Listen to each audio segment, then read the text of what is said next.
ఒక్కసారి మనం ఆ ప్రాంతానికి వెళ్ళే ప్రయత్నం చేద్దాం. స్లో.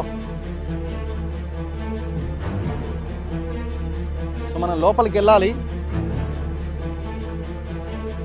లోపలి ప్రాంతంలో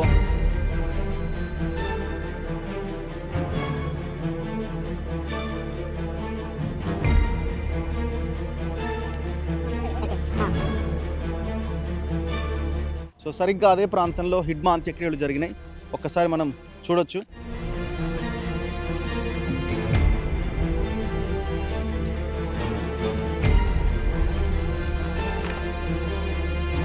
హిడ్మా అంత్యక్రియలు జరిగిన ప్రాంతం ఇది. వాళ్ళందరూ మనం ఆ దృశ్యాల్లో చూడొచ్చు. ఇక్కడే ఈ ప్రాంతంలోనే హిడ్మా ఆయన భార్య రాజే అలియాస్ రాజక్కని కూడా ఇక్కడే దహనం చేయడం జరిగింది.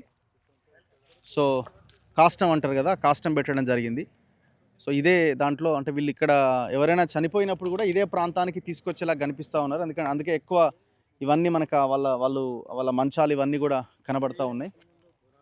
సో ఒక్కసారి మనం ఈ దృశ్యాలు చూడొచ్చు. ఇక్కడ ఉన్న దృశ్యాలు ఇదే ప్రాంతంలో హిడ్మా ఆయన భార్య రాజే అలియాస్ రాజక్కని దహనం చేయడం జరిగింది.